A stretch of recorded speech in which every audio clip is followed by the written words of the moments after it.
जैसे पति को प्राप्त करने के लिए ही तो मैंने ये मानव शरीर धारण किया था, और ये मानव शरीर लेकर के आप जैसा पति मिल गया।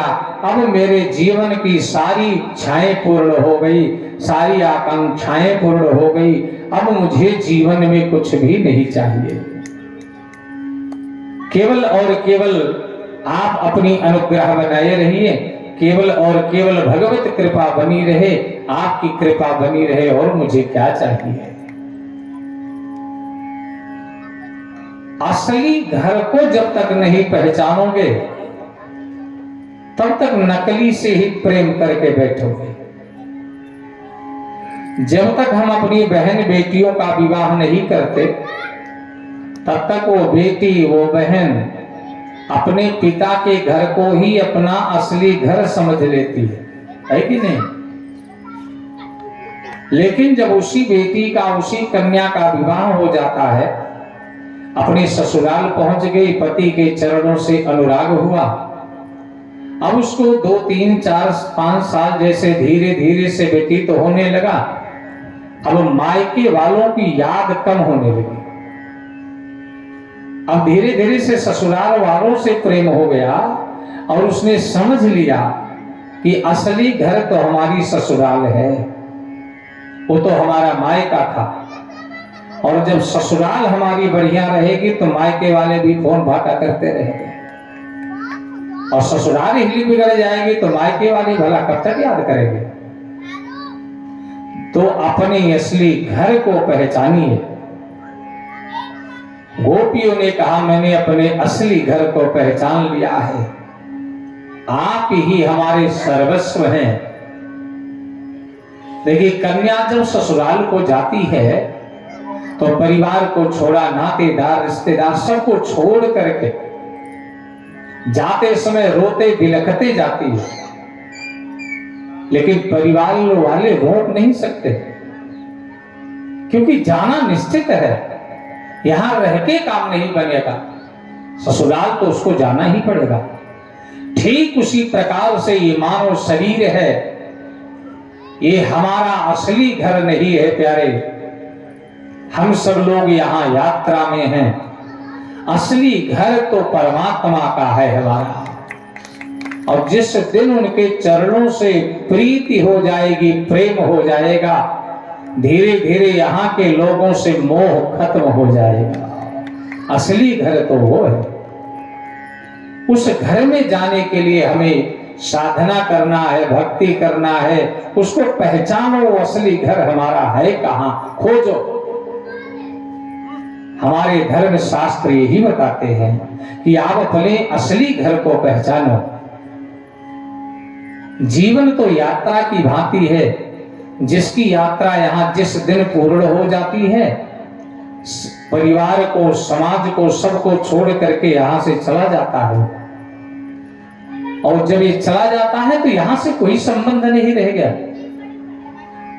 गोपियों ने कहा, भगवान आपको मैंने पहचान लिया है, अब जो है सांसारिक लोगों से मुझे मत जोड़िए। यहाँ के लोगों से अब हम नहीं जुड़ना चाहते। अब हमारा संबंध तो आपसे जुड़ चुका है, यहाँ के लोगों से जुड़ करके क्या करेंगे। जब गोपियों ने भगवान को ये वार्ता कही, भगवान प्रसन्न हो गए। अरे वाह, ये गोपियां तो वास्तव में शरीर की सांसारिकता से, लौकिकता से ऊपर उठ चुकी हैं। ये तो परम तत्व को जानने वाली साधक हैं। तो भगवान ने जैसे ही अपने तत्व को बताना चाहा, रासलीला क्या है, कहा रसो वैसा, कस्य रसः, कहा भागवत तत्व इति रसः। भगवान का जो परम तत्व है वही परम रस है। गोपियां भगवान के परम तत्व को जानने की अधिकारी हैं, उसकी पात्रता है उनके भीतर में। और जैसे भगवान रहस्य को बताना चाह रहे थे, उसी समय गोपियों को अहंकार भी हो गया। भक्ति करो, लेकिन याद रखना भक्ति में कभी अहंकार मत कर लेना। कई लोग माला तो एक को नहीं जपते, और कई लोग हैं एक आध माला जपेंगे तो लोगों से बताएंगे 10 माला रोज करते हैं। तो भक्ति में अहंकार नहीं होना चाहिए। अगर भक्ति करते करते आपको भगवान का छवि भी दिखने लग जाए, नेत्र में आंसू भी आने लग जाए, तो भी इसको किसी से शेयर मत कर दो, इसको संभाल के रखो। यही तो असली धन है, यही असली संपत्ति है।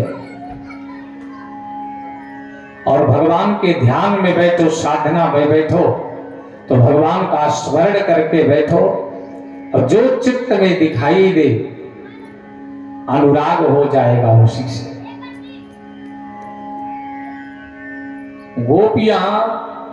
गोपियों को अहंकार हुआ, एक गोपी को अहंकार नहीं हुआ। कहते हैं हमारे साधक जन भागवतकार, वो श्री किशोरी राधा जी हैं। तो जिसको अहंकार नहीं हुआ, भगवान उसी को लेकर अंतर ध्यान हो गए। देखिए, राधा जी का नाम भागवत में 18,000 श्लोक में कहीं नहीं आता। अनया राधिका राधितो नूनम, ये भागवत के 4 अध्याय महात्म्य के अंत में उसमें राधिका शब्द आता है, लेकिन भागवत में 18,000 श्लोकों में राधा शब्द तो आता ही नहीं। क्यों? क्योंकि सुखदेव जी महाराज जी की ब्रह्म विद्या की गुरु हैं राधा जी। जिस समय सुखदेव महाराज ब्रज की गलियों में विचरण कर रहे थे, भ्रमण कर रहे थे, कृष्ण कृष्ण राधे राधे कह रहे थे, राधे राधे कह रहे थे, तो किशोरी राधा जी प्रकट हो गई और सुखदेव जी उनके हाथ पर जाकर के बैठ गए। तो किशोरी राधा जी ने मस्तक पर हाथ फेरा सुखदेव जी के और कहा, पुत्र राधे राधे मां वद कृष्णम वद कृष्णम वद। राधा जी ने मानो सुखदेव जी महाराज जी को गुरु मंत्र दे दिया, और तभी से सुखदेव जी ने अपनी ब्रह्म विद्या की गुरु राधा जी को मान लिया। और सुखदेव जी ने भागवत जी की कथा को सुनाया, इसलिए किशोरी राधा जी का नाम भागवत में नहीं दिया। तो गोपियां भगवान जब अंतर ध्यान हुए, अंतर ध्यान क्या है? ध्यान में जो स्वरूप दिख रहा हो, ध्यान से अंतर हो जाना, हट जाना ही अंतर ध्यान है। तो एक गोपियां एक जंगल से दूसरे जंगल को खोज रही है, भटक रही है। आम के वृक्ष से पूछती है, तुलसी से पूछ रही है, पृथ्वी से पूछ रही है, और भटकते भटकते गोपी गीत का गायन 19 श्लोकों में गोपियों ने किया। ककरीले पथरीले मार्ग में जब चलती हैं, अरे श्याम सुंदर आप ऐसे मार्ग में कहां भटक रहे हो? नलिन सुंदरम नातते पदम श्रीलतृणां कुरये सेदते तिनः। नलिन सुंदरम नातते पदम श्रीलतृणां कुरये सेदते तिनः। दिन परेक्षये नीलकुंतले ब्रजगुहाननम सस्मिता स्वयं। गोपियां एक जंगल से दूसरे जंगल को खोजती खोजती रुदन कर रही है। गोपियों का रुदन,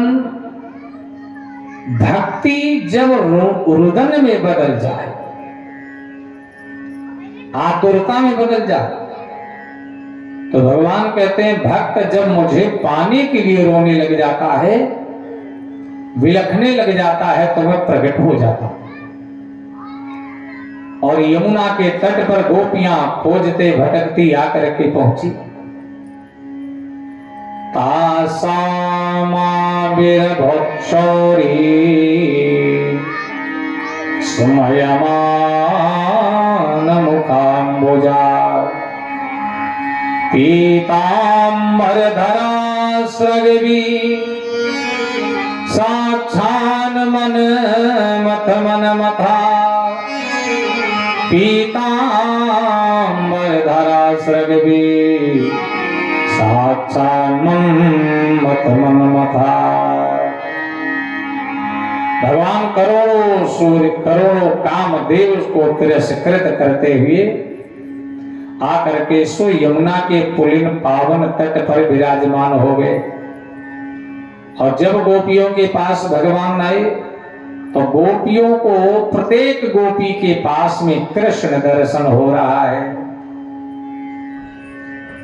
गोपियां जोर से गायन कर रही थी, रुदन कर रही थी।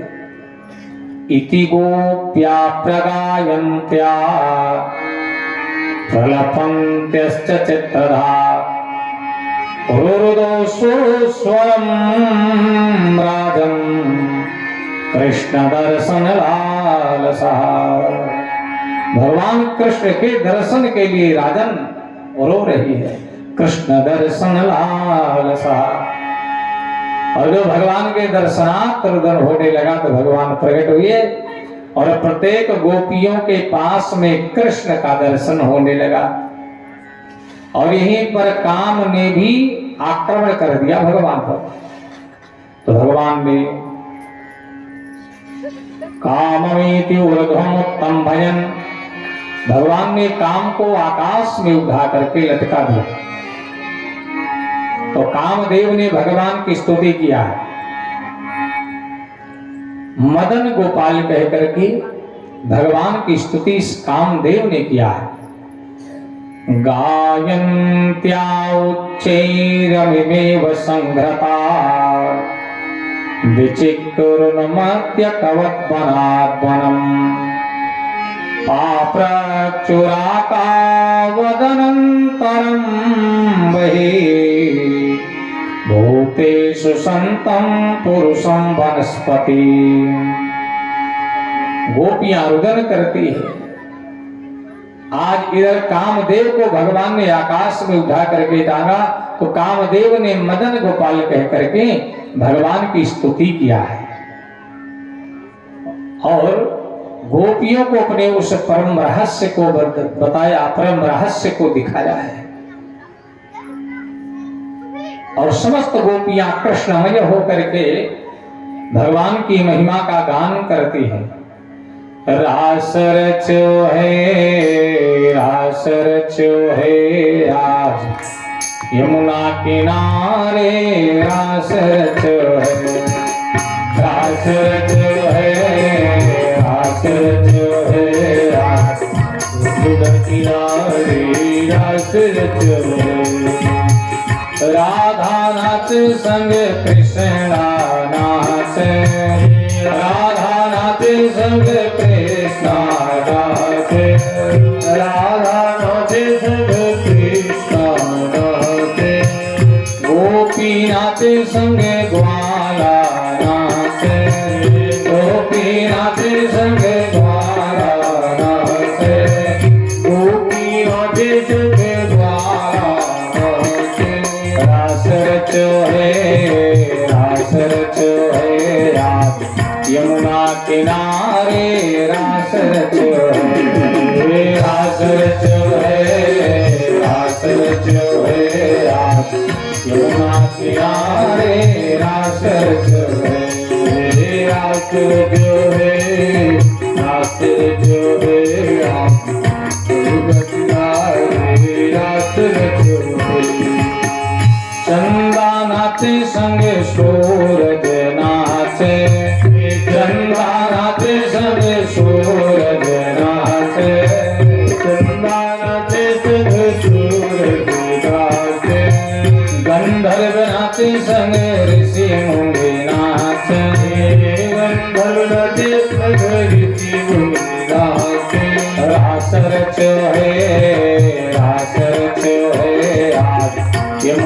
किनारे रास रचो है, रास रचो है, रास रचो है, यमुना किनारे रास रचो है।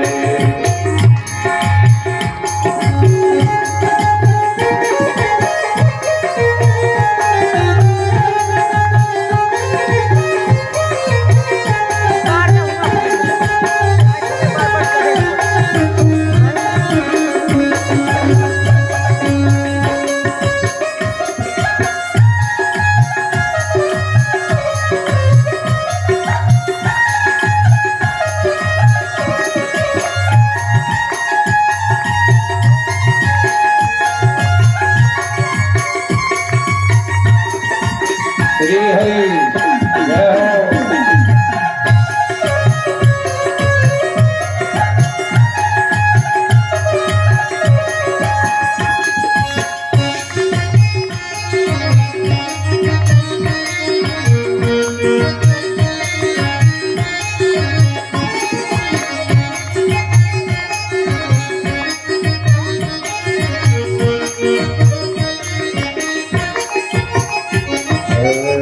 गंगा नाचे संगे यमुना नाचे, गंगा नाचे संगे यमुना नाचे, गंगा नाचे संगे यमुना नाचे, कावेरी संग सरयू नाचे, कावेरी संग सरयू नाचे, कावेरी संग सरयू नाचे।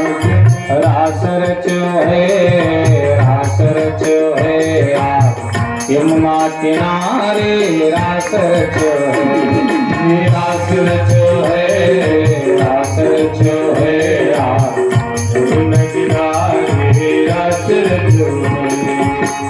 गोपी नाचे संगे ग्वाला नाचे, गोपी नाचे संगे ग्वाला नाचे, गोपी नाचे संगे ग्वाला नाचे, गोपी नाचे संगे ग्वाला नाचे, ऋषि मुनि नाचे संगे तारागण नाचे, ऋषि मुनि नाचे संगे तारागण नाचे, ऋषि मुनि नाचे संगे तारागण नाचे। रास रचो है, रास रचो है, यमुना किनारे रास रचो है, रास रचो है, रास रचो है, यमुना किनारे रास रचो है, रास रचो है, रास रचो है, यमुना किनारे रास रचो है।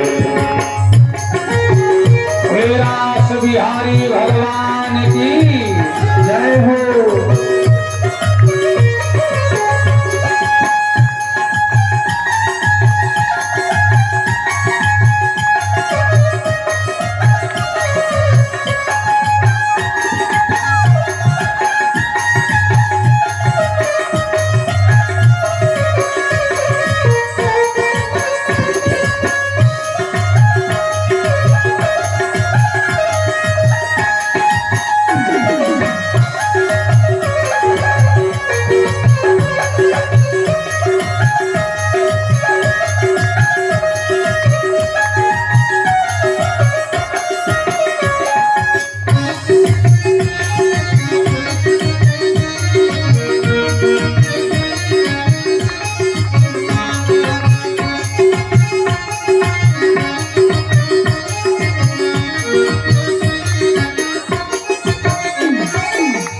चंदा नाचे संग सूरज नाचे, चंदा नाचे संग सूरज नाचे, चंदा नाचे संग सूरज नाचे, चंदा नाचे संग सूरज नाचे, चंदा नाचे संग सूरज नाचे, ब्रह्मा नाचे संग विष्णु नाचे, ब्रह्मा नाचे संग विष्णु नाचे, ब्रह्मा नाचे संग विष्णु नाचे। रास रचो है, रास रचो है, यमुना किनारे रास रचो है, रास रचो है, रास रचो है, यमुना किनारे रास रचो है, रास रचो है, रास रचो है, यमुना किनारे रास रचो है, रास रचो है, रास रचो है, यमुना किनारे रास रचो है, रास रचो है, रास रचो है, यमुना किनारे रास रचो है, रास रचो है, रास रचो है, यमुना किनारे रास रचो है। बोलिए भक्तवत्सल भगवान की, रसिक बिहारी भगवान की। रास के माध्यम से भगवान ने गोपियों को अपने रहस्य का ज्ञान कराया।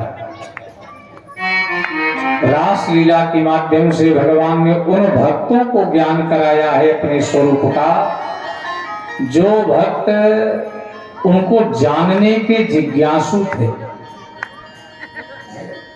कामादि विकार प्राकृतिक शरीर में होता है, जिसका प्राण अन्नमय हो उस शरीर में कामादिक विकार होते हैं। जिसका शरीर प्रकृति से परे हो, जिसके शरीर में भोजन करने से शक्ति नहीं अपितु अप्राकृतिक शक्ति विद्यमान हो, उस शरीर में कामादि विकार संभव ही नहीं। भगवान ने जब अघासुर, बकासुर, व्योमासुर, तृणावर्त, पूतना, कई सारे राक्षसों को जब भगवान ने मार दिया तो कंस को बड़ी चिंता होने लगी। आरिष्टे निहते दैत्ये कृष्णेनादभूत कर्मणा कंसाया था भगवान नारदो देवदर्शना, नारदो देवदर्शना। आज कंस को बड़ी चिंता हो। कंस ने अपने मंत्रियों को बुलाया, मंत्रणा किया तो ब्राह्मणों ने कहा, देखो राजा कंस, आरभ्यताम धनुर्याग चतुर्दश्याम यथा विधि विशसंतु पशून मेध्यान भूतराजाय मेढुसे, भूतराजाय मेढुसे। आप एक धनुष यज्ञ आरंभ कीजिए और उस धनुष यज्ञ में आप कृष्ण और बलराम को बुलाओ। ए राजा कंस, अगर ये धनुष 3 दिन के भीतर टूट जाए तो समझ लेना जो धनुष को तोड़ेगा वही तुम्हारी मृत्यु भी है। रामावतार में शर्त थी, जो शिव के धनुष को तोड़ेगा सीता जी के साथ विवाह उसी का होगा। यहां पर शर्त है, जो धनुष तोड़ेगा कंस को वही मारेगा। वो धनुष भी शिव धनुष था, ये धनुष भी शिव धनुष है। कंस परशुराम का शिष्य है और परशुराम जी ने प्रसन्न होकर के ये शिव धनुष कंस को दिया है। कहा, जो धनुष को तोड़ देगा वही तुम्हारी मृत्यु भी होगा। ब्राह्मणों ने कहा, यदि तुम्हें मुक्ति चाहना है, तुम्हें मृत्यु के संकट से मुक्त होना है, तो आपको शिव जी की आराधना करना पड़ेगा। आरभ्यतां धनुर्यागं चतुर्दश्यां यथा विधि विशसंतु पशून् मेध्यान भूतराजाय मेढुसे। शिव जी की आराधना करो। मृत्यु का जब संकट आ जाता है तो किसकी आराधना जब करते हैं ज्यादा? हम महामृत्युंजय का अनुष्ठान कराने लग जाते हैं, शिव जी के लिए पूजा करने लग जाते हैं। तो कहा आपको भी मृत्यु का संकट है, इसलिए आरभ्यताम धनुर्यागम चतुर्दश्याम यथा विधि, चतुर्दशी से आरंभ कीजिए इसको। विशसंत पशून में ध्यान भूत राजाय। कंस ने मंत्रणा किया, उसके बाद में यज्ञ का आयोजन आरंभ हो गया। अक्रूर जी को बुलाया और कहा चाचा श्री गच्छ नंद व्रजम तत्र सुतावान कदुंदुभे आसातेता विहानेना रथेना नयमाचिरम। आप नंद बाबा के गोकुल चले जाओ और कृष्ण बलराम को आप लेकर के आओ। सोने के रथ के पास में जैसे आए तुरंत लेकर के यहां पर चले आना और यहां ला करके घातयिष्या इहानि तो कालकल्पेन हस्तिना यदि मुक्तौ ततो मल्लैर घातये वैद्योपमय्य। आप इनको लेकर के आना, पहलवानों के द्वारा मैं इनको मृत्यु दंड दिलवा दूंगा। अगर पहलवानों के द्वारा नहीं तो कोलियापीड़ हाथी के द्वारा ही मरवा दूंगा। अक्रूर जी महाराज जी ने जब ये सुना कि मुझे जाना है तो अक्रूर जी महाराज जी को निद्रा नहीं आ रही है, रात्रि भर करवटे बदलते रहे।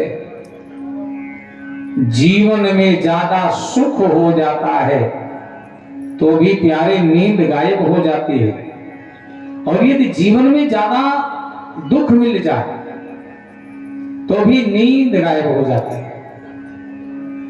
इसलिए सुख भी यदि ठीक नहीं है, जीवन का दुख भी ठीक नहीं है। एक बार बांसुरी को नींद नहीं आ रही थी और तबला को भी नींद नहीं आ रही थी। बांसुरी ने पूछ लिया, तबला भाई तुम्हें नींद क्यों नहीं आ रही है? तो कहा भाई ये बजाने वाला जो है ना इतना तेजी से पिटाई करता है, क्या बताया, बहुत तगड़ा पीट देता है, इसलिए दर्द हो रहा है, इसलिए मुझे नींद नहीं आ रही है।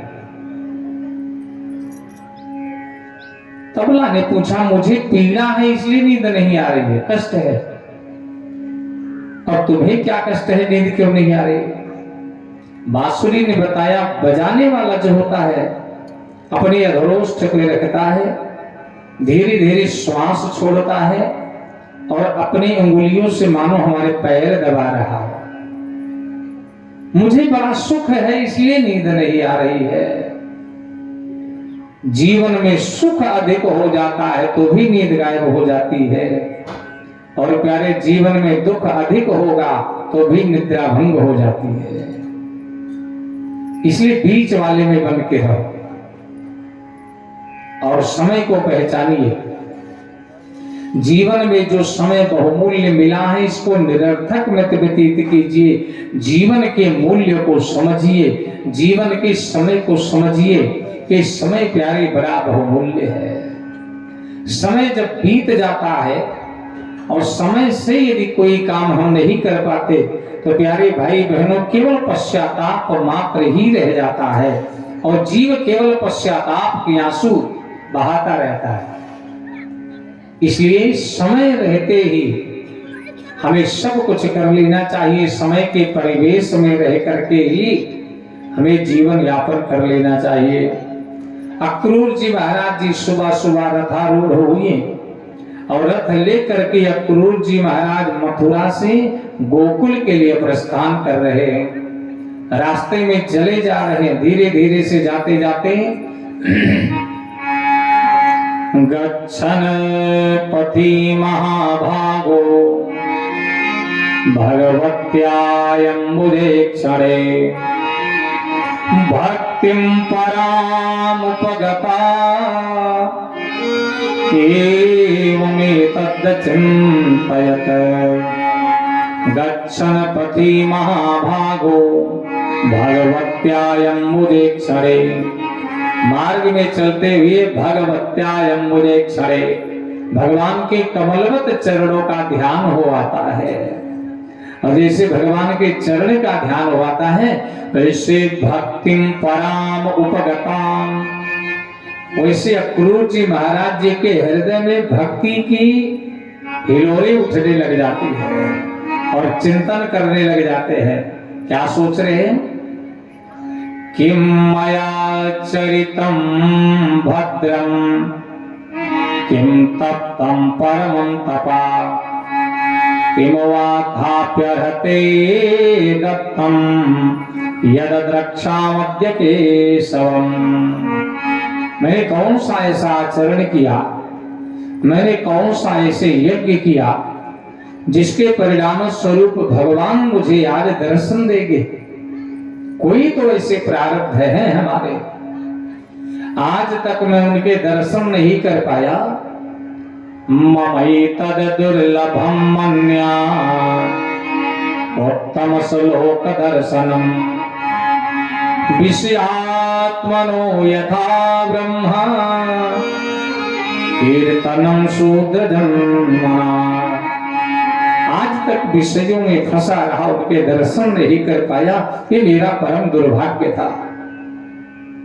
पर आज उनकी कृपा हो गई है, उनके अवश्य ही सुंदर देह का मैं दर्शन करूंगा, चरण का वंदन करूंगा।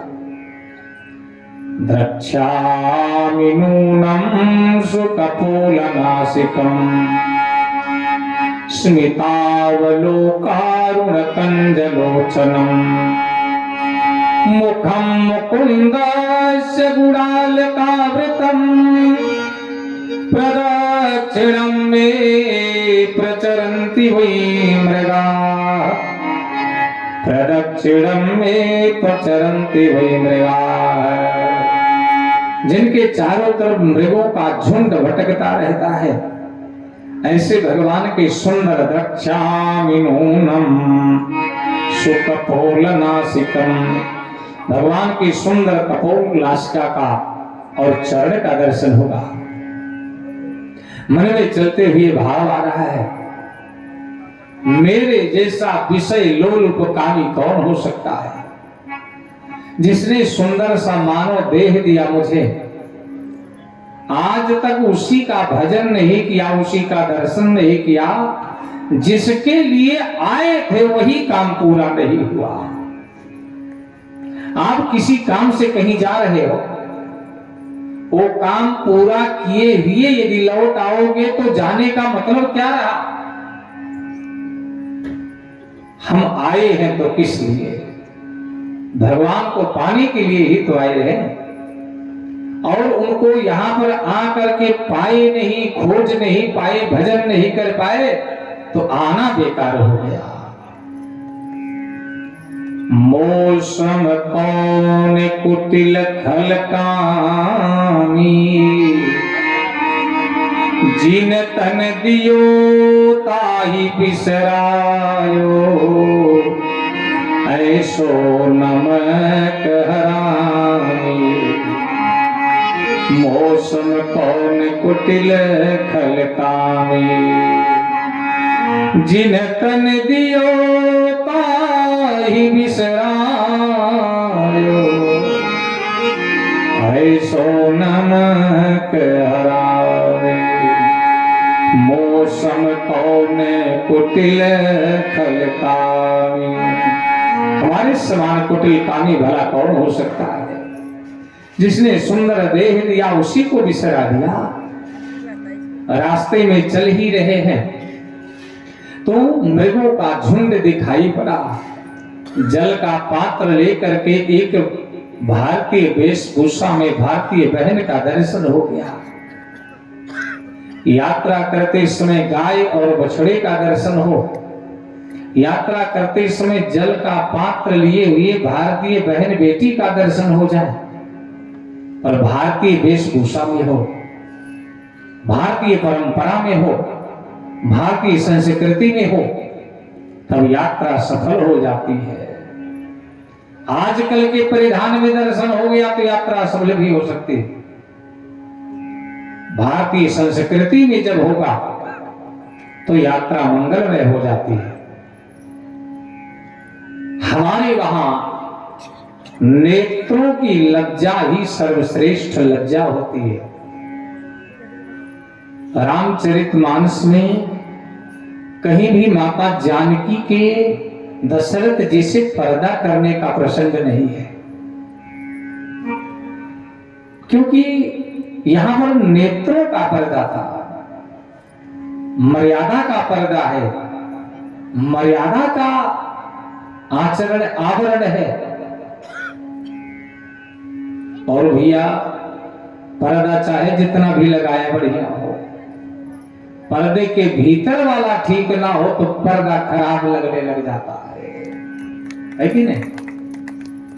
चमकदार पर्दा लगाया हो, घर सजाया हो, घर में रहने वाले क्या पर्दा उनकी कीमत को बढ़ा देगा?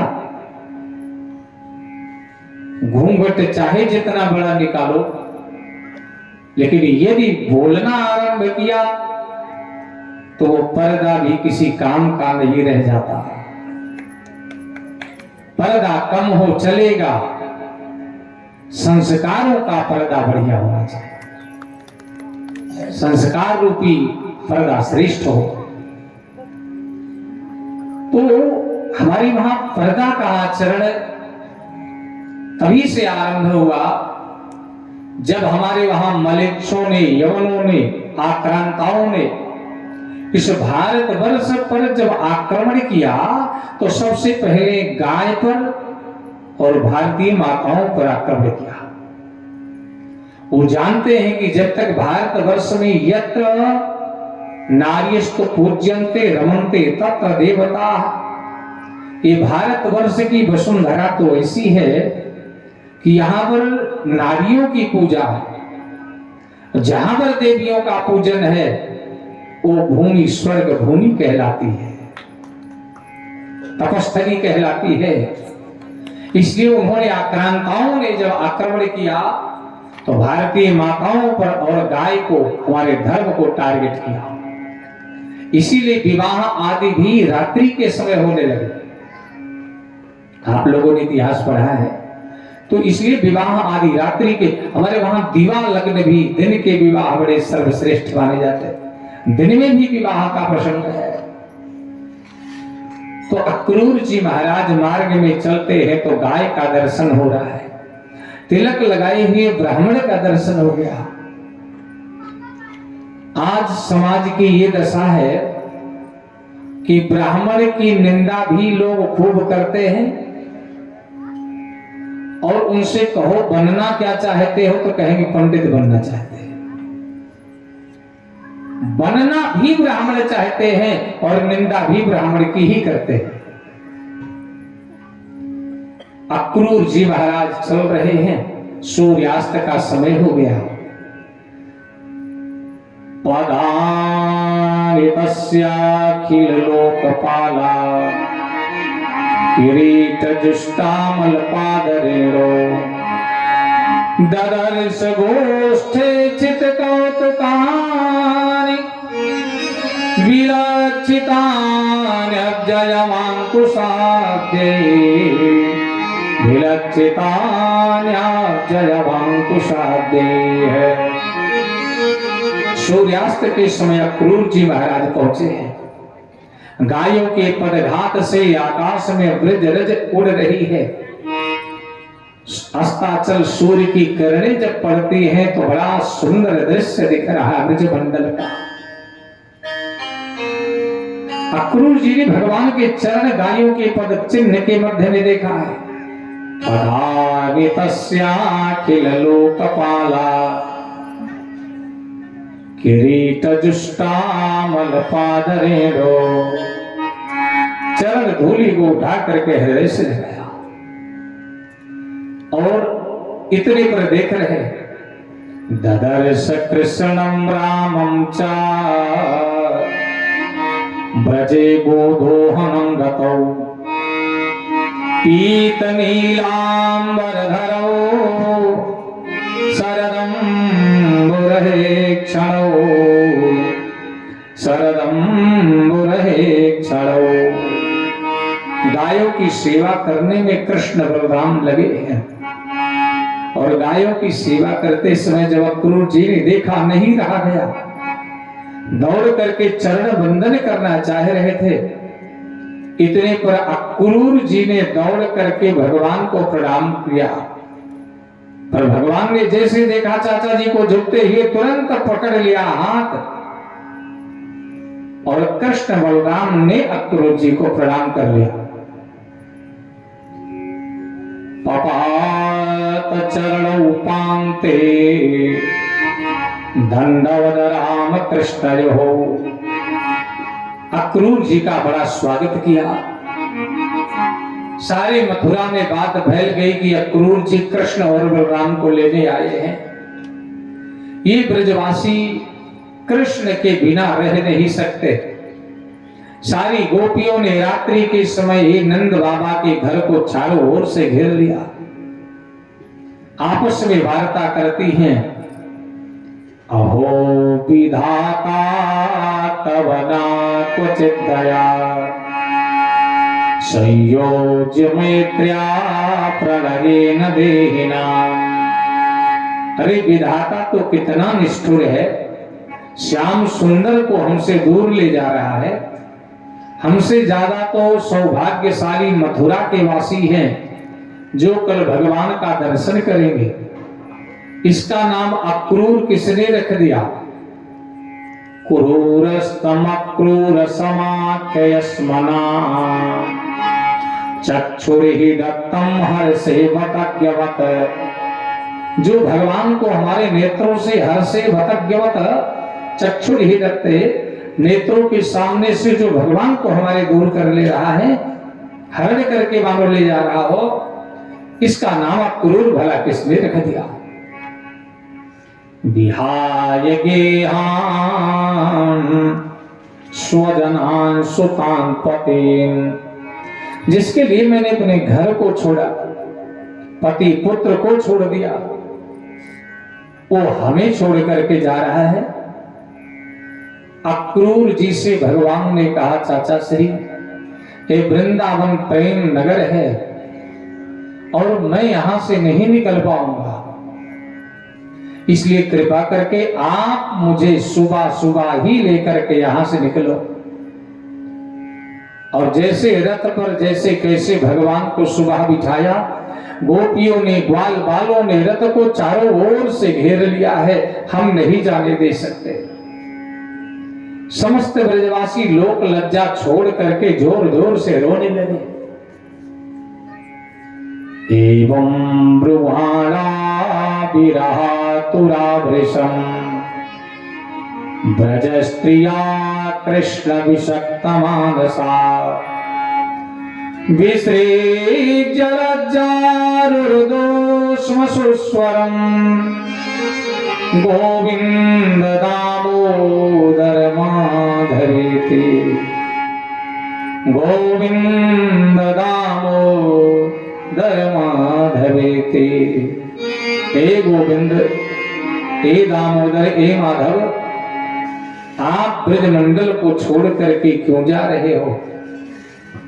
आप मत जाइए। धीरे धीरे से रथ आगे को बढ़ने लगा। माता यशोदा, ग्वाल बाल, गोपियां सब लोग वहां पर खड़े हैं और भगवान को आतुर भाव से पुकारते हैं।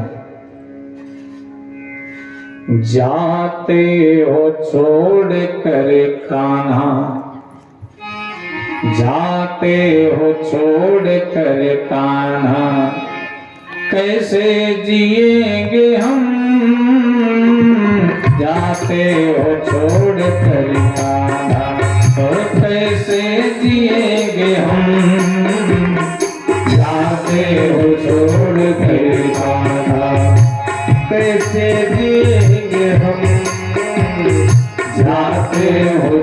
छोड़ कर कान्हा कैसे जिएंगे हम, जाते हो छोड़ कर कान्हा कैसे जिएंगे हम, जाते हो छोड़ के कान्हा। तोता बना के आपको पिंजरा बनेंगे हम, तोता बना के आपको पिंजरा बनेंगे हम, तोता बना के आपको पिंजरा बनेंगे हम, तोता बना के आपको पिंजरा बनेंगे हम, पिंजरे में बंद कर कान्हा, पिंजरे में बंद कर कान्हा, बोली सुनेंगे हम, पिंजरे में बंद कर कान्हा बोली सुनेंगे हम, पिंजरे में बंद कर कान्हा, बोली सुनेंगे हम, पिंजरे में बंद कर कान्हा, बोली सुनेंगे हम, जाते हो छोड़ कर कान्हा कैसे जिएंगे हम, जाते हो छोड़ कर कान्हा कैसे जिएंगे हम।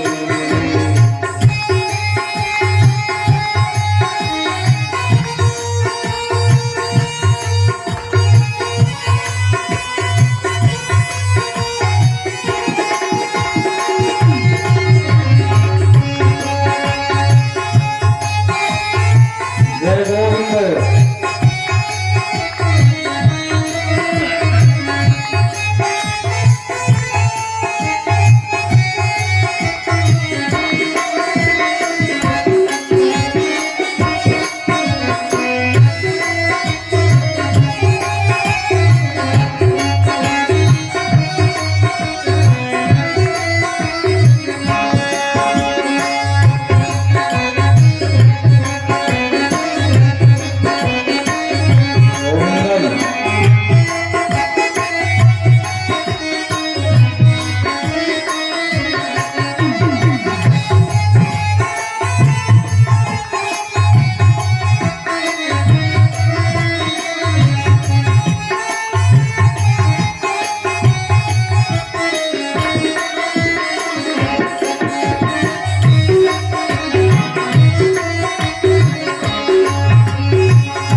बना के आपको मंदिर बनेंगे हम, मूरत बना के आपको मंदिर बनेंगे हम, मूरत बना के आपको मंदिर बनेंगे हम, मूरत बना के आपको मंदिर बनेंगे हम, मंदिर में बिठा करते मंदिर में बिठा करते पूजा करेंगे हम, मंदिर में बिठा करके पूजा करेंगे हम, मंदिर में बिठा करते पूजा करेंगे हम, मंदिर में बिठा करके पूजा करेंगे हम, जाते हो छोड़ कर कान्हा कैसे जिएंगे हम, जाते हो छोड़ कर कान्हा कैसे जिएंगे हम, जाते हो छोड़ के कान्हा कैसे जिएंगे हम, जाते हो छोड़ कर कान्हा कैसे जिएंगे हम, जाते हो छोड़ के कान्हा कैसे जिएंगे हम, जाते हो छोड़ के कान्हा कैसे जिएंगे हम।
आपसे विनती यही है आपसे, जाओ यही प्रथम।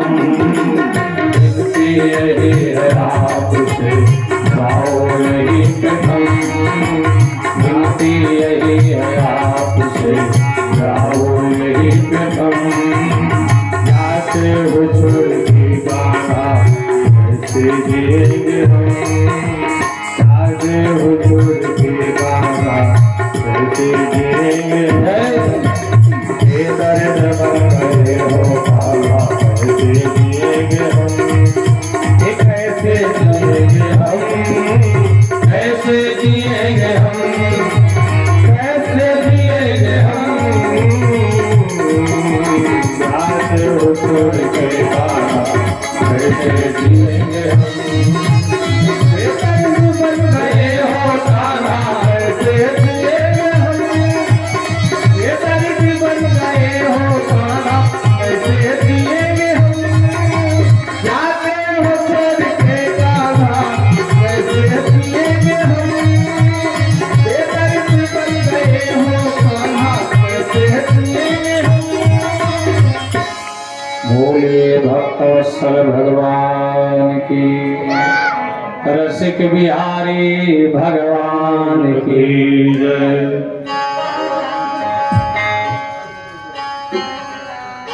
पूर्ण के यजमान ज्यादा हिल मिल गए। बोले वृंदावन बिहारी लाल की जय हो।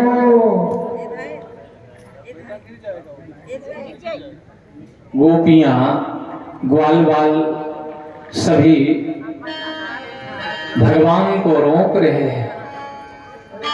रथ धीरे धीरे जैसे कैसे चल रहा है।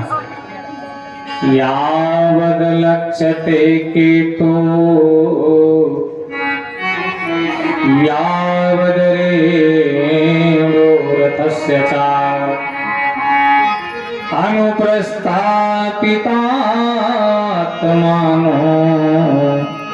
लेखनीयोपलक्षिता।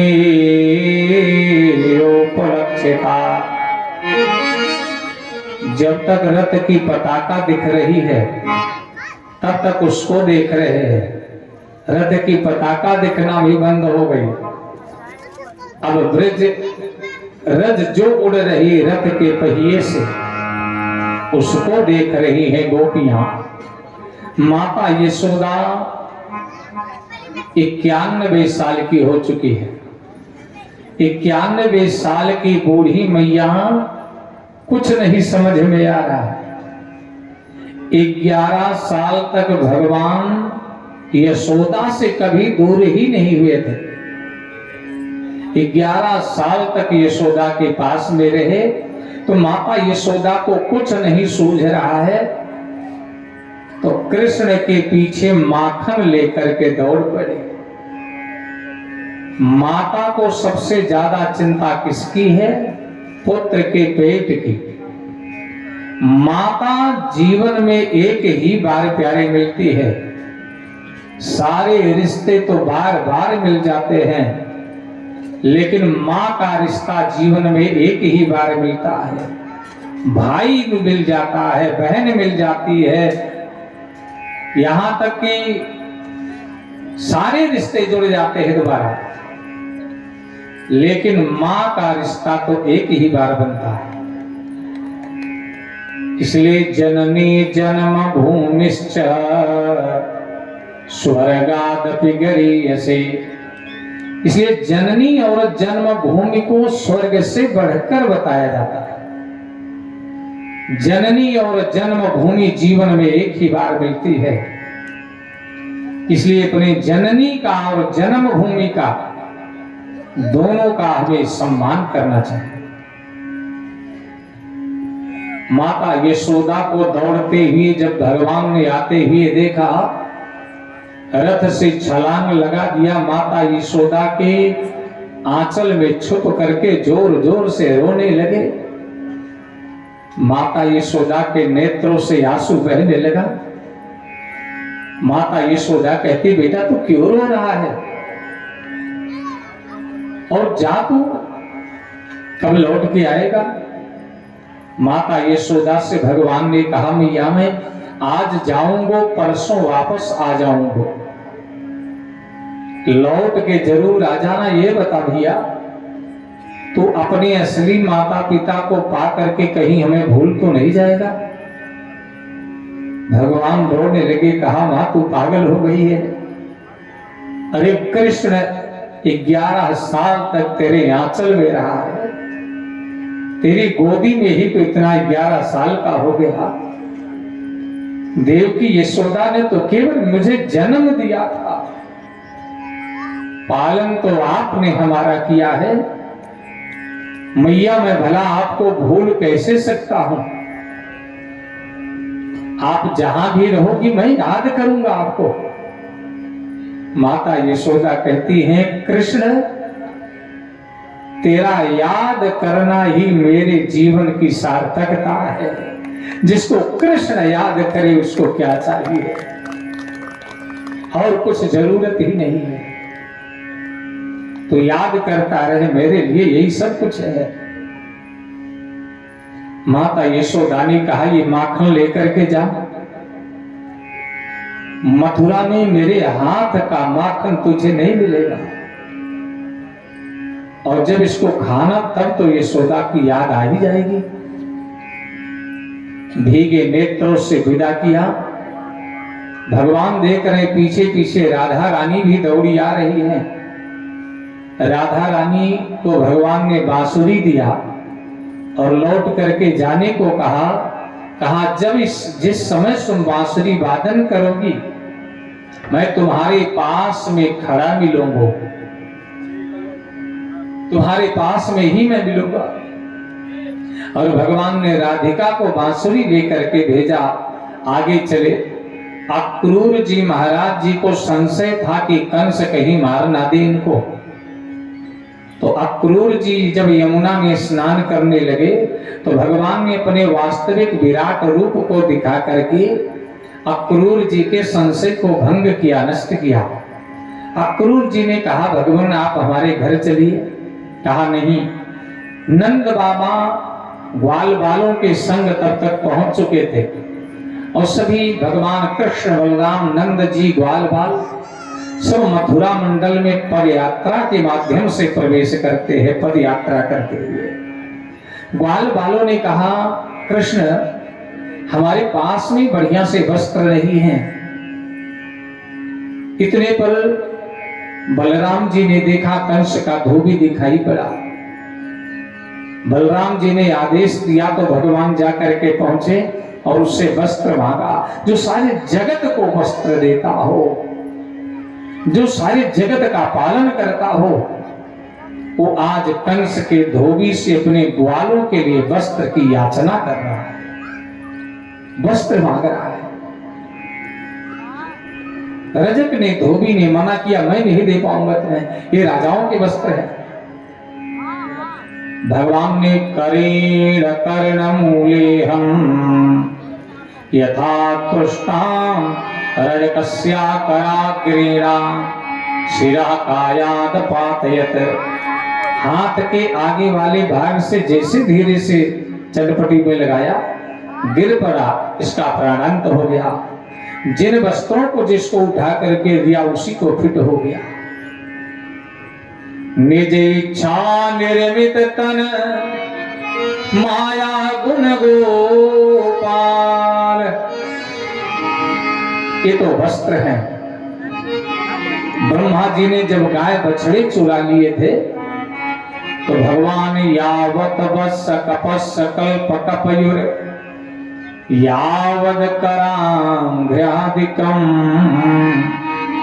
यावद यष्टि विशाल वेणुदल सिग यावद विभूषांबरम यावद शील गुणानिधाकृति वयो यावद विहारादिकम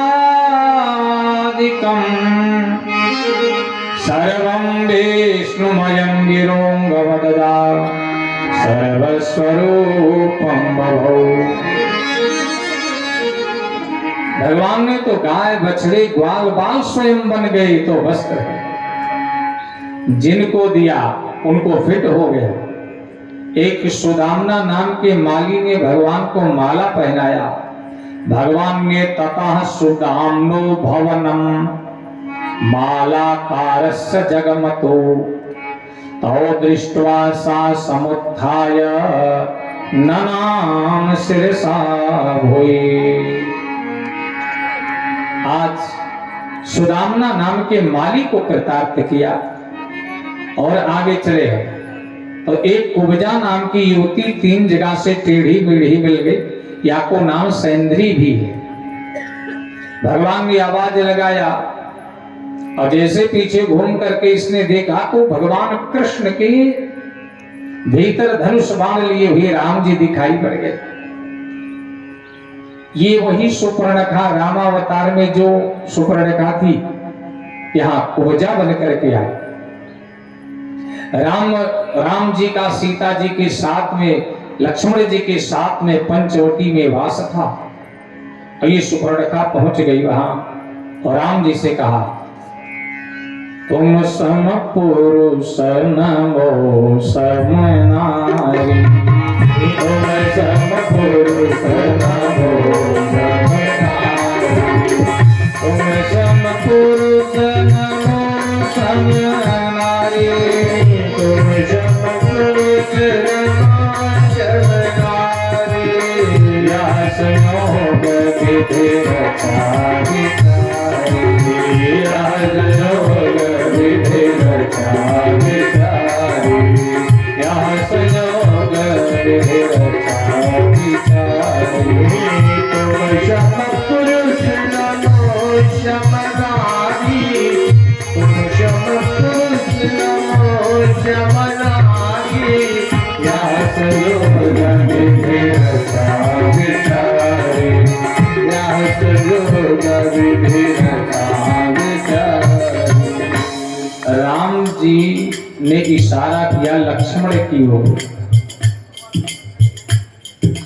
सीतई चितई कही प्रभु बाता, सीतई चितई कही प्रभु बाता, सीतई चितई कही प्रभु बाता, सीतई चितई कही प्रभु बाता, आए कुमार मोर लघुगाता, आए कुमार मोर लघुगाता, सीतई चितई कही प्रभु बाता, सीतई चितई कही प्रभु बाता, आए कुमार मोर लघुगाता, आए कुमार मोर लघुगाता, आए कुमार मोर लघुगाता।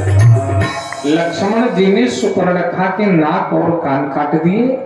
भैया स्त्री हो या पुरुष हो, जो भी व्यभिचारी पे हो, व्यभिचारी आचरण वाला हो, उसको ना स्वर्ग जाने का अधिकार है, ना पुराण शास्त्र उसे पवित्र कर सकते हैं। लक्ष्मण जी ने नाक और कान इसीलिए काट दिया। ये वही कुब्जा बन करके आई। भगवान ने रज्जुम, भगवान को तिलक लगाया। प्रसन्नो भगवान कुब्जाम त्रिविक्रम रुचिराननाम, रज्जुम कर्तुम मनश्चक्रे दर्शयम् दर्शने फलम। भगवान प्रसन्न होकर के कुब्जा के पैर को अपने पैर से थोड़ा सा दाब लगा करके रज्जुम कर्तुम, दाढ़ी को पकड़ के 3 बार उठाया। कुब्जा सर्वांग सुंदरी हो गई और भगवान से कहा, आप हमारे आतिथ्य को स्वीकार कीजिए। तो भगवान ने कहा, मामा कंस से मिल करके आऊं तो तुम्हारे घर भी मैं अवश्य आऊंगा। सभा का मध्य है। भगवान सभा के मध्य में पहुंचे और सभा के मध्य में देखते ही देखते करे रवामीन सलील यद्भुतम सज्जम चक्रत्वा निमिषेण पश्यताम् नृणां विकृष्य प्रबभंज मध्यतो यथेक्षुदंडम मदको युरुक्रमः। सामान्य बालक की भांति पहुंचे करेण वामेन सलील यद्भुतम, बड़ी आसानी से बाम हाथ से ही धनुष को उठाया। और कैसे तोड़ा? नृणाम विकृष्य, जनक जी के वहां तोड़ा था तो वहां पर भी सभी नरपति बैठे थे, राजा बैठे थे। और मथुरा में आज जब तोड़ रहे तो यहां नृणाम विकृष्य प्रबभंजमध्यतो। और कैसे तोड़ा? यथेक्षुदंडम, यथा इक्षुदंडम, यथेक्षुदंडम, यथा इक्षुदंडम, जैसे इक्षुदंड को यानी गन्ने को हाथी आसानी से उखाड़ देता हो, वैसे भगवान ने इस धनुष को आसानी से उठाया और भंग करके तोड़ करके रख दिया। बोले भक्तवत्सल भगवान की जय। धनुषो भज्यमानस्य सर्वदाहं रोदसे दिशः पूरयामास यं कृत्वा कंसस्त्रा समुपागमत्। कंस भयभीत हो गया और भगवान आगे बढ़े। कोलियापीड ने भगवान को रोका। भगवान ने कोलियापीड को भी युद्ध में परास्त करके सभा में प्रवेश करते हैं तो चाणूर के साथ में भगवान कृष्ण का युद्ध हुआ, मुष्टिक के साथ में बलराम जी का। कुछ देर तो भगवान ने क्रीड़ा किया और फिर चाणूर को भगवान कृष्ण ने और मुष्टिक को बलराम जी ने ही युद्ध में मार दिया। अब भगवान सभा में प्रवेश करते हैं तो सभा में प्रवेश कर रहे हैं तो मथुरा का जो राज्य वैभव है कंस का, उसका वर्णन व्यास जी करते। कैसा दिख रहा है? सौवर्ण श्रृंगाटक हर्म निष्कुटै श्रेणी सभा भी भमनैरुपस्कृताम् वैदुर्य वज्रामलनीरवेद्रुमैः मुक्ता हरिदिभिः भलभेषभे दिशो। स्वर्ण के द्वार लगे हैं। ये मथुरा कांचन की नगरी मणिमुक्ता जहिमान्। प्रवेश किया। कंस मंच पर बैठा, कृष्ण को मार दो, बलराम को मार दो, देवकी वसुदेव को, नंद को, सबको कारागार में ही रहने दो। इतने पर भगवान ने एवं विकथमाने वैकु प्रकृतो देवकी सुतः। और आज भगवान ने लघिमोत पत्य तरसा तुंगमुंचन्तमारुहत, छलांग लगा करके भगवान मंच पर कंस के पहुंच पड़े और जैसे खड्ग लेकर के उसने मारने को उद्यत हुआ, वैसे भगवान ने प्रगृह्य केशेषु चला किरीटम निपात्य रंगो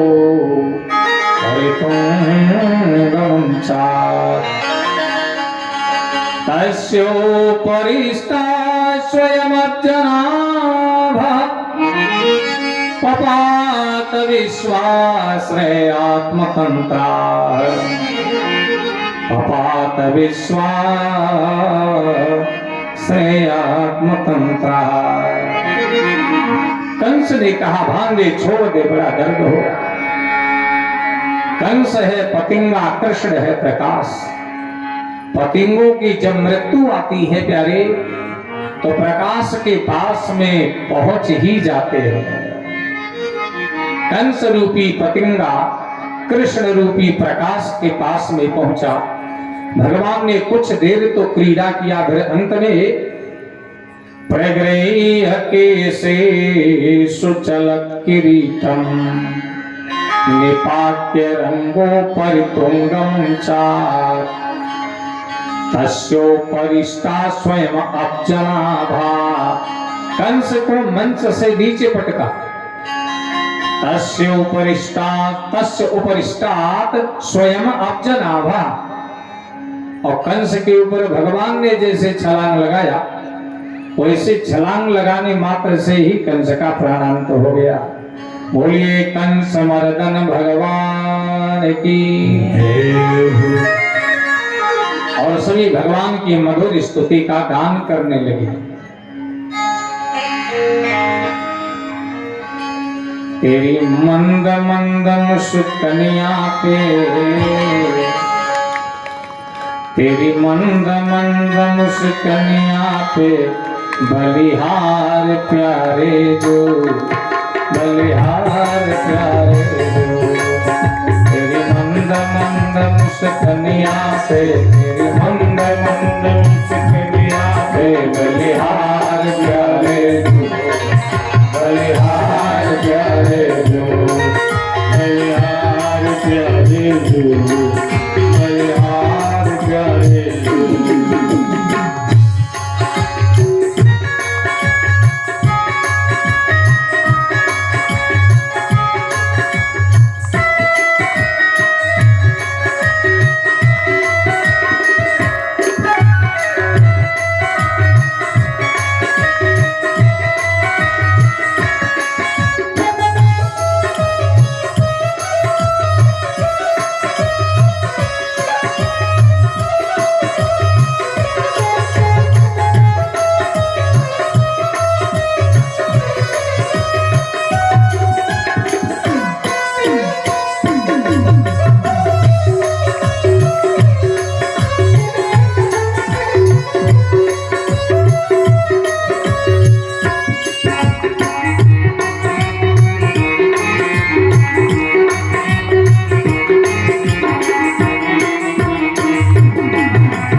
की सेवा पीछे वाले भी। जय।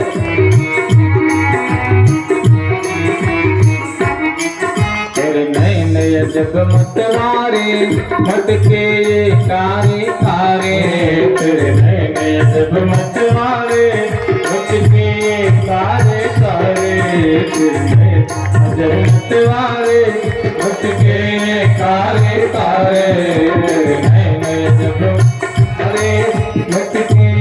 कारे कारे। तेरी तिरछी सी चितवनिया पे, तेरी तिरछी सी चितवनिया पे बलिहार प्यारे जो, बलिहार प्यारे जो। तेरी तिरछी सी चितवनिया पे, जय तिरछी सी चितवनिया बलिहार प्यारे जो, बलिहार प्यारे जो।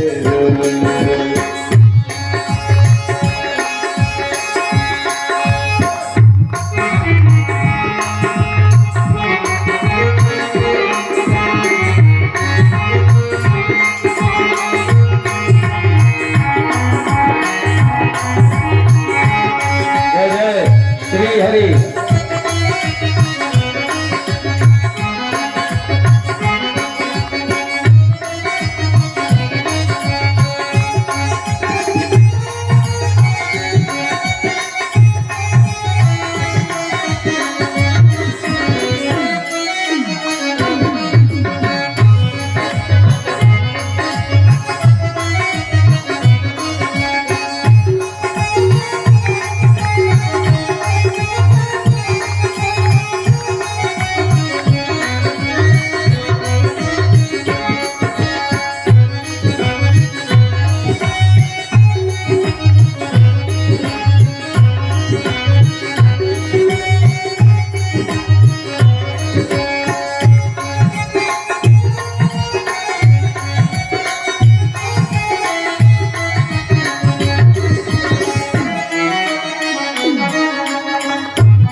काले काले तेरे लाल बड़े घुंघराले बच्चे काले काले तेरी मोर मुकुट लट कन्या पे तेरी मोर मुकुट लट कन्या पे बलिहार प्यारे तू बलिहार प्यारे तू बलिहार प्यारे तू बलिहार प्यारे तू तेरी मंद कन्या पे तेरी मंद कन्या बलिहार प्यारे तू बलिहार प्यारे तू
तेरे संग में राधा प्यारी लगती है न्यारी न्यारी तेरे संग में राधा प्यारी लगती है न्यारी न्यारी तेरे संग में राधा प्यारी लगती है न्यारी न्यारी तेरे संग में राधा प्यारी लगती है न्यारी न्यारी युगल चरण पे मैं जाऊं युगल चरण पे मैं जाऊं बलिहार प्यारे दो बलिहार प्यारे दो बलिहार प्यारे दो बलिहार प्यारे दो गजनिया पे मेरी गजनिया बलिहार प्यारे दो बलिहार प्यारे दो बलिहार प्यारे दो बलिहार प्यारे दो कन्या पे तेरी बंद कन्या बलिहार प्यारे तू बलिहार प्यारे तू बलिहार प्यारे तू तेरी बंद कन्या पे तेरी बंद कन्या पे बलिहार प्यारे तू बलिहार प्यारे बलिहार प्यारे तू बलिहार द्वारिकाधीश भगवान की जय हो रसिक बिहारी भगवान की जय हो। भगवान ने कंस को मार दिया। कंस की दो पत्नियां अस्थि प्राप्ति पिता जरासंध के पास में पहुंची अपने वैधव्य का निवेदन किया। भगवान ने देवकी वसुदेव जी को कारागार से मुक्त कराया और देवकी वसुदेव जी से भगवान ने कहा है, आज तक मैं अपने पुत्र धर्म का निर्वहन नहीं कर पाया, इसके लिए मैं क्षमा प्रार्थी हूं। हमारे जैसे पुत्र होते हुए भी आपको इतने दिनों तक कारागार में रहना पड़ा, इसके लिए आप मुझे क्षमा कर दीजिए। हमारे जीवन के कर्तव्य कितने हैं भगवान कह रहे हैं, सुनिए। यस्तयोर्यात्मजः कल्पा आत्मना च धनेन च वृत्तिमदद्यातं प्रेत्या स्वमांसं खादन्ते यस्तयोरात्मजः कल्पा,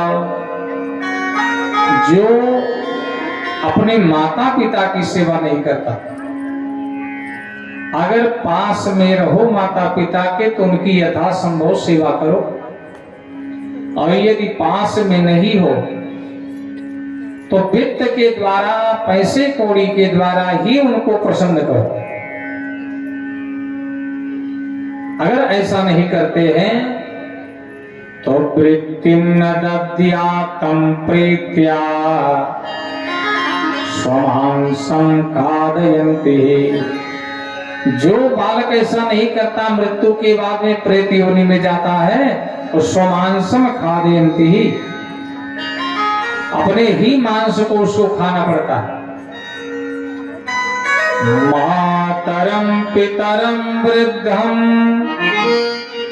भार्यां साध्वीं सुतं शिशुं गुरुं विप्रं प्रपन्नं च अल्पो विप्रच्छ संवृता। माता पिता, दरवाजे पर कोई वृद्ध हो और अपने धर्म पत्नी की, अपने पुत्र की, छोटा सा बालक किसी का भी हो, गुरु की, ब्राह्मण की, और डरे हुई की रक्षा हमेशा करना चाहिए।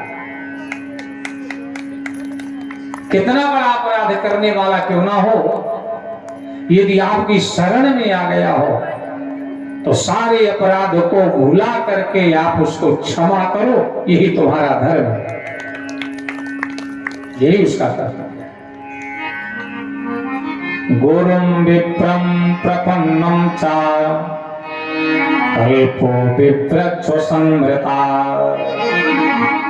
और जो इतना नहीं करता, मरने के बाद एक कल्प तक, कल्पो विप्रच्छ संवृता, एक कल्प तक मरने के बाद में विष्ठा का कीड़ा बन करके ही रहना पड़ता है। सिंचन्ते श्रुधारा भी स्नेह पासे न चावृतौ ना किंच दोवतु राजन बाष्प कंठ विमोहितौ। जिसके माता पिता उसके आंखों के सामने बालक के रोने लग जाएं, माता पिता पुत्र से दुखी होकर के, तो सिंचन तयश्रुधारा भी, प्यारे, स्नेह पास में जितना रोएंगे उतने 1000 वर्षों तक नरक की यातना ही सहना पड़ता है। इसलिए देव की वसुदेव से पहले क्षमा मांगा है भगवान ने कि हम आपके पुत्र बनकर के आए, सहायता नहीं कर पाए, आपकी क्षमा कर देना। इसके बाद में देवकी वसुदेव ने भगवान को भेजा है गुरु सांदीपनी के वहां अवंतिका में, जिसका पुराना नाम अवंतिका, आज का नाम है उज्जैन। हमारे समय समय के साथ में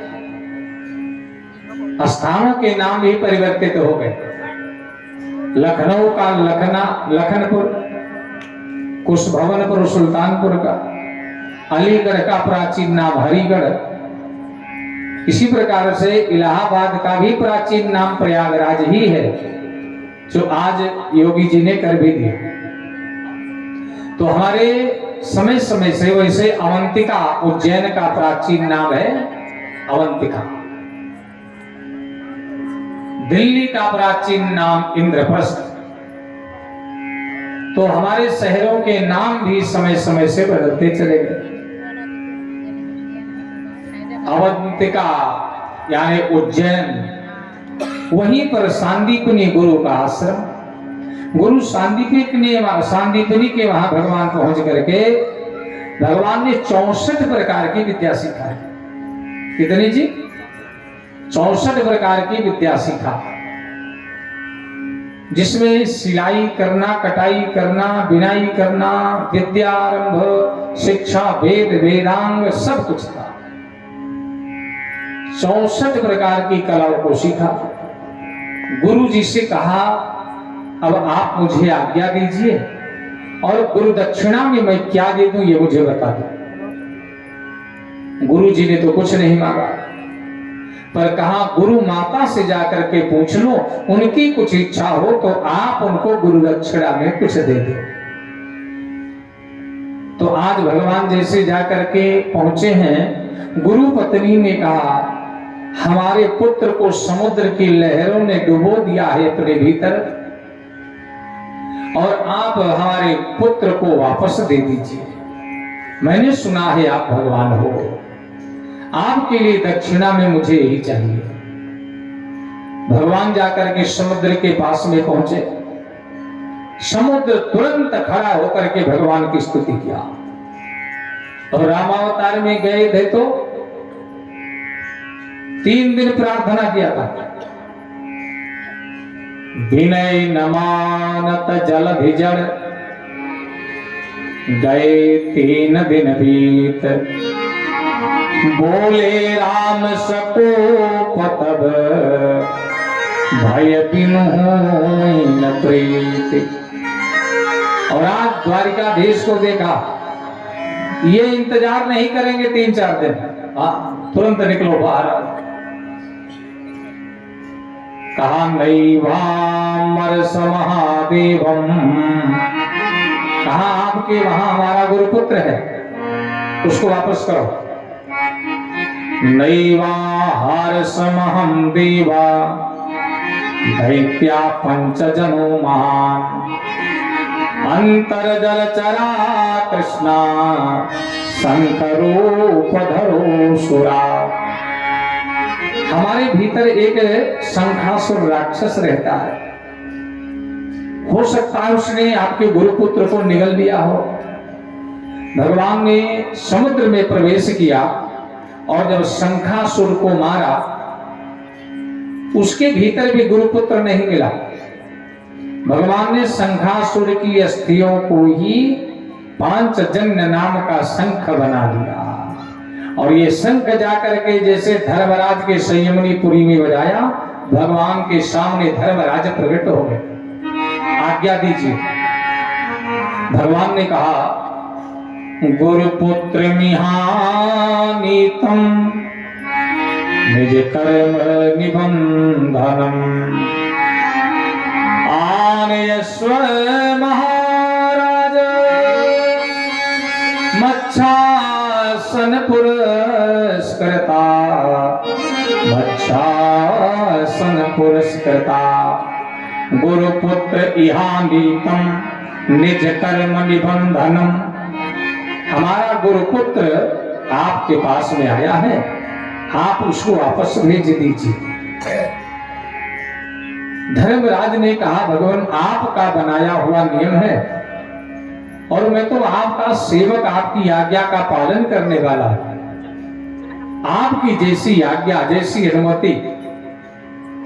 भगवान ने कहा मुझे गुरु दक्षिणा में गुरुपुत्र देना है, इसलिए मैं आया हूं।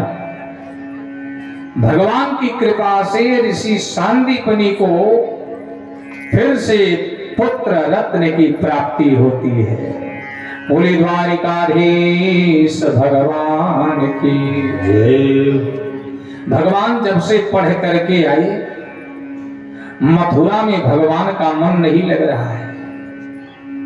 अट्टालिका पर बैठ जाते हैं और मथुरा से जब वृंदावन की ओर देखते हैं तो गोपियों का, ग्वाल बालों का बड़ा ख्याल आता है, बड़ा ध्यान आता है। एक दिन माता देवकी भोजन बना करके लेके गई तो याद आया कृष्ण को माखन बहुत प्रिय है, माखन को रख लिया। जैसे भगवान के कमरे में भोजन की थाल लेकर के पहुंची, भगवान ने थाली के भीतर में जब माखन को देखा तो माता यशोदा की याद आ गई, और माता के यशोदा की याद आई तो जोर जोर से रोने लगे। देवकी ने थाली को पटक दिया। वसुदेव जी के पास में आकर के कहती कि ना जाने क्या बात है, हमारा कृष्ण बहुत रो रहा है आज, हमने तो उसको जन्म नहीं दिया। यशोदा उसके स्वभाव को जानती है।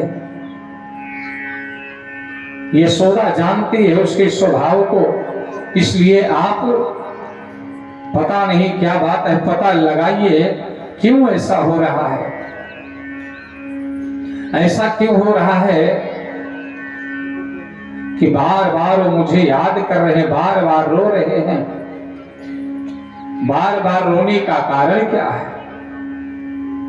माता यशोदा जब वसुदेव जी से कहती हैं तो वसुदेव जी महाराज जी ने कहा, देवकी मैं भी तो नहीं जानता क्या कारण है ऐसा। वसुदेव जी महाराज जी ने उद्धव को बुलाया है। वृष्णीनां प्रवरो मंत्री कृष्णस्या दयिता सखा शिष्यो बृहस्पते साक्षात् उद्धवो बुद्धिसत्तमा उद्धवो बुद्धिसत्तमा। बृहस्पति जी मथुरा के महामंत्री हैं। उद्धव जी बृहस्पति के शिष्य हैं और उद्धव जी महाराज जी को बुलाया है। कहा, उद्धव कृष्ण तो तुम्हारे मित्र हैं, जाओ जाकर के देखो कि वो रो क्यों रहे हैं, क्या कारण है, रुदन करने का कारण क्या है। उद्धव जी जैसे पहुंचे तो आज भगवान ने जैसे उद्धव को देखा, उद्धव को पकड़ करके रोने लगे हैं और कहा, उद्धव मथुरा में हमारा सम्मान बहुत बढ़ गया है, लेकिन जो प्रेम यशोदा मैया के बुलाने में था वो मथुरा में नहीं है। यहां नाम तो बड़ा हो गया, सम्मान बढ़ गया, लेकिन प्रेम नहीं मथुरा में। जब माता यशोदा कनुआ कह करके बुलाती थी मुझे, वो जितना मधुर मुझे लगता था, ये यहां ये नाम सूट नहीं करता। और मैं मथुरा की अट्टालिका पर बैठता हूं तो ब्रजवासियों का मुझे बड़ा ख्याल आता है। उद्धव जी ब्रजवासी मुझे बहुत प्यारे लगते हैं। ये मथुरा कांचन की नगरी मणिमुक्ता जहिमाय, पर जब ही सूरती आवत मैया की नयनन बहात पनारे। गच्छोधव ब्रजम सौम्या प्रीतिर्न प्रीतिमावा, गोपीनां मदवियोगाधिं मत संदेशैर्विमोचया। गोपीनां मदवियोगाधिं मत संदेशैर्विमोचया। आप चले जाओ और जाकर के ब्रजवासियों को समझाओ। उद्धव जी ने कहा, मैं उन गंवारों को गोपियों को कैसे समझा सकता हूं। भगवान ने कहा, हमारा रथ लेकर के जाओ, हमारी कारी कमरी लेकर के जाओ। ये ब्रजवासी उद्धव उसी से बात करते हैं जिसका संबंध कृष्ण से होता है। उद्धव जी ने कहा, आपकी आज्ञा का पालन करना हमारा निश्चित कर्तव्य है। उद्धव जी ने रथ लिया, भगवान की बांस काली कमरी लिया, भगवान का रथ लिया, लेकर के चल पड़े। ये राजा परीक्षित, इधर ग्वाल बालों की क्या दशा है। ग्वाल बाल जैसे सुबह होती है, मथुरा जाने वाले मार्ग पर बैठ जाते हैं और कोई भी रथ आता है, दौड़ करके रथ के पास पहुंचते हैं। हमारो कन्हैया आए रहे होगो, या रथ में हमारो कन्हैया आए रहे होगो। और जब रथ में कृष्ण नहीं दिखाई देते तो रोते हुए फिर अपने घर उदास होके चले आते। आज उद्धव जी के रथ को जब ग्वाल बालों ने देखा, दौड़ करके पहुंचे। ग्वालों को देख करके उद्धव जी का रथ खड़ा हुआ, और जब उद्धव जी ने पर्दा खींचा तो उद्धव जी दिखाई पड़ गए। ग्वाल बाल कुछ नहीं बोलते। उद्धव जी ने कहा, मैं बृहस्पति का शिष्य हूं। ग्वाल बाल कुछ नहीं कहते। कहा, मैं ज्ञानियों में श्रेष्ठ हूं। ग्वाल बाल सुनते ही नहीं है। उद्धव जी ने कहा, कृष्ण ने मुझे भेजा है। ग्वाल बालों ने कहा, आइए उद्धव जी, आपका स्वागत है। अरे आपके ज्ञान से मुझे क्या लेना है? आप बृहस्पति के नहीं, ब्रह्मा के शिष्य हो, क्या लेना है? मुझे तो गोविंद से लेना है। जो गोविंद का संबंधी, उसी का सम्मान ब्रजमंडल है। उद्धव जी महाराज ने ग्वाल बालों से पूछा, आप लोग ठीक हैं? उद्धव जी ने कहा, उद्धव जी से ग्वाल बाल कहते, कृष्ण उद्धव इतना बड़ा धोखेबाज निकला वो, याद भी आई तो अपने मित्र को भेज दिया, और हमारे नेत्र तरस गए उसके दर्शन करने को।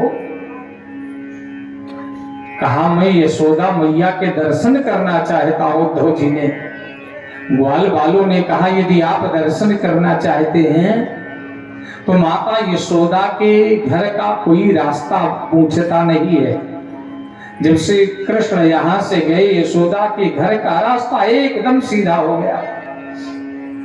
ये उद्धव जो जल की धारा देख रहे हो, कोई नदी का जल नहीं है। ग्वाल बाल माता यशोदा के नेत्रों का आंसू है। माता यशोदा तो इतना रोती है कृष्ण के लिए, उसके नेत्रों का जल ही लगता है सूख गया। नेत्रों में प्रकाश भी कम हो गया। उद्धव जी ने ब्रज के रज को प्रणाम किया, और जैसे किनारे चरण रखा यशोदा के भवन की ओर जाने के लिए, ऐसे लगता है कि ब्रज की भूमि से कृष्ण कृष्ण सुनाई दे रहा हो। उद्धव जी चले, माता यशोदा के भवन पहुंच करके बुलाए हैं, मैया। यशोदा दौड़ करके आई, अरे कौन है? इतना जोर से चिल्लाएगो तो हमारा कन्हैया जग जाएगा। उद्धव जी ने कहा, मैया वो तो मथुरा में है। नहीं, वो मथुरा में नहीं, कृष्ण तो हमारे पास है। यशोदा उद्धव को पकड़ करके ले गई पालने के पास, और पालने का जैसे पर्दा हटाया तो लगता है बाल कृष्ण उसी पालने में लेटे हुए हैं। उद्धव जी ने जब यह देखा तो सर घूम गया। ये ब्रज का रस है। माता यशोदा को एक झलक पालने में दिखी और फिर मूर्छित होकर के गिर पड़ी। उद्धव जी ने यशोदा के चरण धूलि को बार बार उठाते हैं, अपने हृदय और मस्तक से लगाते हैं, और यशोदा कहती है, कृष्ण हे उद्धव, ये वही आंगन है जहां पर उसके लिए मैं बढ़िया से पावजेब पहना करके वाको, और इसी आंगन में घूमता था। और जब से कृष्ण यहां से चला गया, ये आंगन सोना हो गया है। धूल धरे अंग सोहत श्याम, ऐसे भई सिर सुंदर चोटी। खेलत खात फिरत आंगन में, पग पैजनि बाजत पीर कछौटी। पग पैजनि बाजत पीर कछौटी। छवि को रस खान बिलोकत भरद काम कला निधि को भरद काम कला निधि को छवि को रस खान बिलोकत वरद काम कला निधि। रसखान जी देख करके उस छवि में खो जाते हैं। भरद काम कला निधि कोटि, करो कामदेव को जो परिष्कृत करता हो। ऐसे श्याम सुंदर जी महाराज ग्वाल बालों के संग में आज जब यशोदा के भवन में यशोदा को बताया और यहां से मैया यशोदा से उद्धव जी ने कहा, माता यशोदा हम राधा रानी के दर्शन करना चाहते हैं। और उद्धव जी महाराज जी ने निधिवन की यात्रा किया। निधिवन में आज भी रासलीला होती। जो वृंदावन गए हो निधिवन की यात्रा जरूर करना। निधिवन में आज भी 16 श्रृंगार की वस्तु रखी जाती है। श्रृंगार किया हुआ मिलता है, पान खाया हुआ मिलता है। तो निधिवन में तो आज भी नित्य लीला हुआ करती है। राधा रानी सखियों के मध्य बैठी हैं। सभी सखियां अपने अपने स्वप्न की बात बताती हैं। एक सखी ने राधा रानी से कहा, किशोरी जी आपको सपना नहीं आता क्या? किशोरी जी ने कहा, जब से श्याम सुंदर यहां से गए हैं तब से मुझे नींद ही नहीं आई। ए गोपियों, सपना तो उसी को आता है जिसको नींद आती हो। हमें तो निद्रा ही नहीं आई तो सपना भला कहां से? उद्धव जी महाराज गोपियों की वार्ता सुन रहे थे। राधा रानी को प्रणाम किया, समझाने का प्रयास किया, पर उद्धव जी से राधिका जी कहती हैं, उद्धव जी तुम तो सखा श्याम सुंदर के सकल योग के से इंद्रिय शिथिल भई माधव बिना जिन देहि बिनसीस। तुमको सखा श्याम सुंदर के सकल योग के से उधो मन न रहे दसरी। एक तो सो गयो श्याम सुंदर सन, दूजो कहाँ तेला।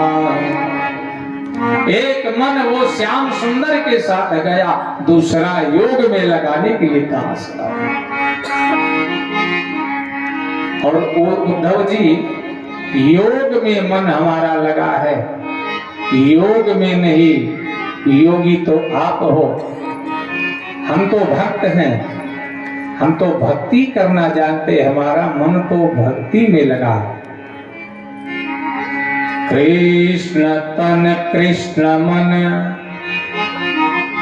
कृष्ण ही हमारो धन।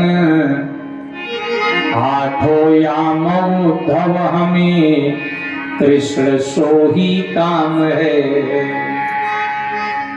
उद्धव तुम भये गौरे पाती ले के आए दौड़े। तेरे योग कौन जाने यहाँ रोम रोम श्याम है। तेरे योग कौन जाने यहाँ रोम रोम श्याम है। तेरे योग भला यहाँ कौन जान सकता है। यहाँ तो रोम रोम में श्याम समाया हुआ है।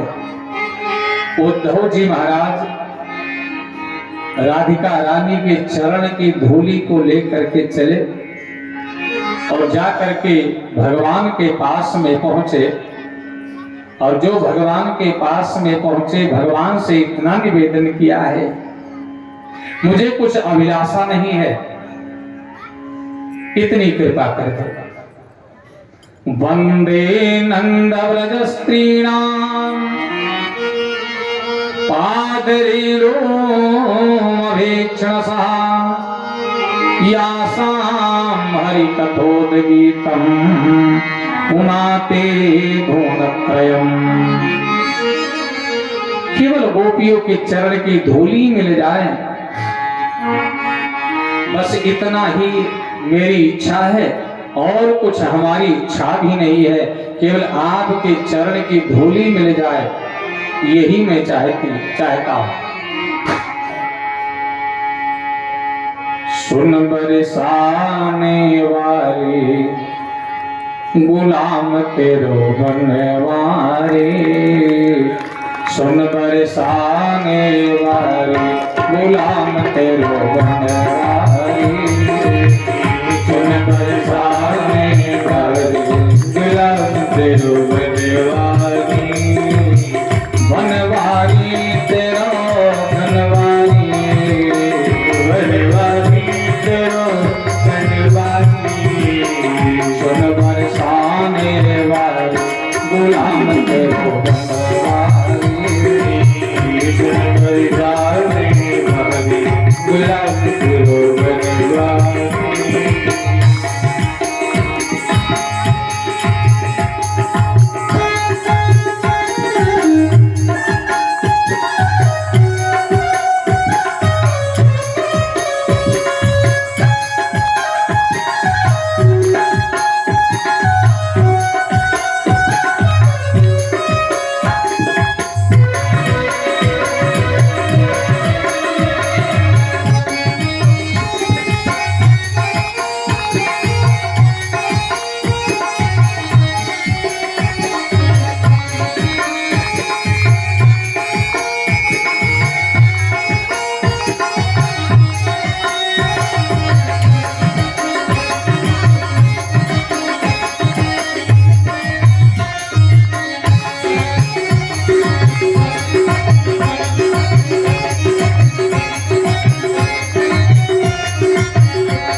बाजे मुरलिया, तेरी कोयलिया पे बाजे मुरलिया, तेरी कोयलिया पे बाजे मुरलिया, बाजे मुरलिया, बाजे बसुरिया, बाजे मुरलिया, बाजे बसुरिया, तेरी कोयलिया पे बाजे बसुरिया, तेरी कोयलिया पे बाजे बसुरिया, चम चम नाचे गिरधारी गुलाम तेरो बनवारी, चम चम नाचे गिरधारी गुलाम तेरो बनवारी, सुन बरसाने वाली गुलाम तेरो बनवारी, सुन बरसाने वाली गुलाम तेरो बनवारी।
भक्तवत्सल भगवान की जय हो।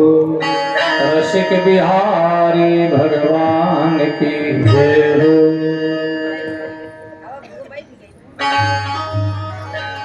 बोलिए भक्तवत्सल भगवान की जय हो। इसके बाद में अस्ति और प्राप्ति ने कंस की पत्नियों ने जब जरासंध से अपने पति को मरने की खबर दिया तो जरासंध ने मथुरा पर 17 बार आक्रमण किया, 17 बार परास्त हो गया। 18वीं बार कालयवन को लेकर के आया।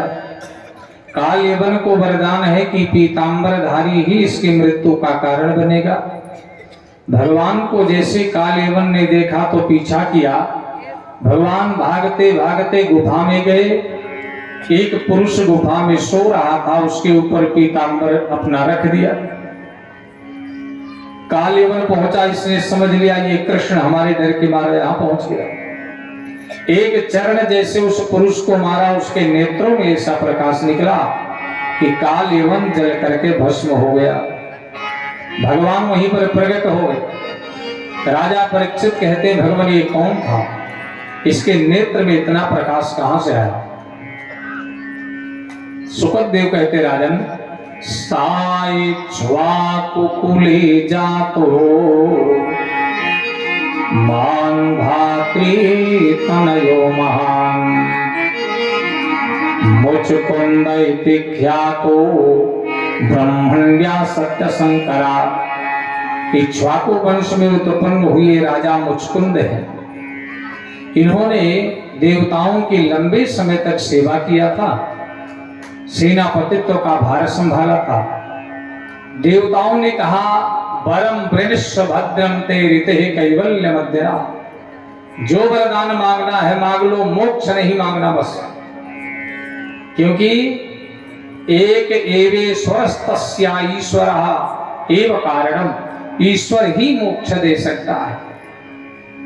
राजा मुचकुंद ने कहा मैं विश्राम करूंगा। कहा जाओ राजन, तुम्हें तुम्हारी निद्रा में जो व्यवधान करेगा उन नेत्रों के तुम्हारे प्रकाश से भस्म हो जाएगा। तो राजा मुचकुंद के नेत्रों से जब कालयवन भस्म हुआ, भगवान प्रकट हुए और भगवान में और राजा मुचकुंद में वार्ता हुई। भगवान का जैसे परिचय प्राप्त किया मुचकुंद ने, चरण पकड़ करके प्रार्थना किया। राजा मुचकुंद को भगवान ने आशीर्वाद दिया।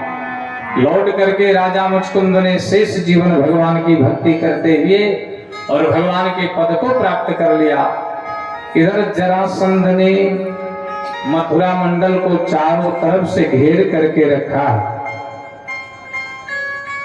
भगवान मथुरा वासियों को लेकर के परवर्षण पर्वत पहुंचे। प्रदुत्य दूरे संश्रांतो पुंगमारुहतां गिरिं परिवर्षणाख्यं भगवान् नित्यदा यत्र वर्षति। भगवान परवर्षण पर्वत पर जाकर के पहुंचे और परवर्षण पर्वत पर पहुंच करके भगवान ने मथुरा वासियों को, जब जरासंध ने पर्वत में आग लगाया तो भगवान मथुरा वासियों को लेकर के छलांग लगाई, समुद्र के भीतर में पहुंच करके द्वारिका नाम की नगरी को बसा लिया। जैसे द्वारिका का विषय आया, राजा परीक्षित ने भगवान से प्रश्न कर लिया, भगवान भीष्मक सुताम रुक्मिणी रुचि